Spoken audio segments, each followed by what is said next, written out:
Barokahna sekolai. Ada yang bertanya sama saya ketika saya berbicara di suatu majelis, mengapa sekarang ini sepertinya sekolah kehilangan kesaktian untuk membentuk hati anak-anak kita? Ini pertanyaan dan bukan pernyataan saya. Saya hanya mampu menjawab begini. Dulu orang tidak sekolah setinggi sekarang ini. Bahkan di kampung tak ada yang hebat berteori pendidikan sedahsyat hari ini. Bisa dibilang teori pendidikan sekarang mungkin sudah menyentuh langit ketujuh. Tapi sebenarnya ada yang hilang, yang disebut dengan keberkahan. Keberkahan bukan buatan manusia, melainkan pemasena puange, rahmat Allah. Bukan sekolah yang membuat orang sukses, tetapi Allah lah yang berada di balik semua kesuksesan manusia dalam usahanya. Maksudnya, secara khusus saya mengajak Anda yang berusia 40 tahun ke atas untuk menengok sejenak ke belakang. Balik, ingat waktu kita sekolah di SD, yang nafas tak baru setengah-setengah, kita sudah disuruh ke sawah, membantu guru mataning menanam padi, membantu guru mencari kayu bakar di daret, di kebun, mengambil air untuk dipakai guru di rumahnya, disimpan di gumbang. Teori praksis pendidikan saat ini akan berkata bahwa ini tak ada hubungannya dengan kurikulum dan media pendidikan dan lain-lain. Kita disuruh mengerjakan pekerjaan oleh guru yang seakan tiada hubungannya dengan akademik.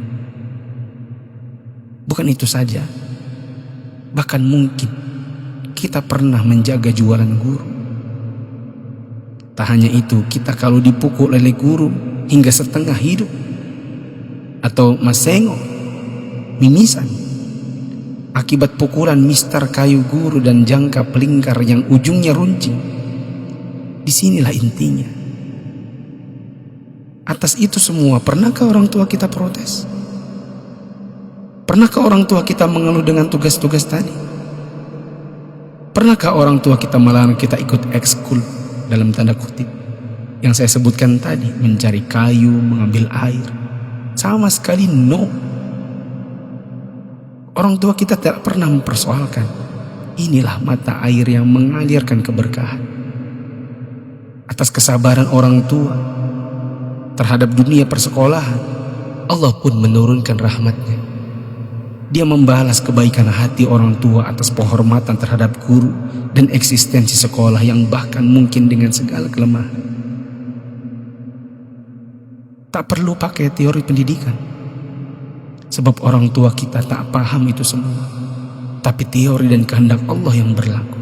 Inilah yang disebut dengan barakah, keberkahan. Boleh jadi kita sudah jauh berjalan, tapi mari kita tengok sejenak betapa hebatnya pendidikan orang dulu. Kebodohan guru zaman dulu dengan ekskulnya, serta kesabaran orang tua dengan ketidakpahamannya, rupanya membuat Allah Ta'ala menurunkan barakah pemasai. Atas berkat rahmat Allah, bukan hanya bagi guru, tidak juga hanya untuk orang tua, bahkan keberkahan itu pun dinikmati oleh anak didik.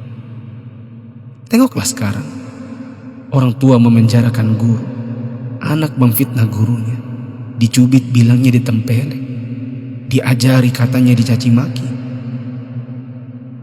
dinasihati lapornya dihina, ditegur ujarnya dipermalukan. Bagaimana mungkin berkah Allah bisa datang? Anda yang berumur 40-an, pernah kita melakukan ini? Bahkan kita membohongi orang tua karena melindungi guru. Kalau perlu orang tua tak perlu tahu apapun keadaannya. Itulah sebabnya di akhir sekolah dahulu kita selalu menyisakan air mata kebahagiaan.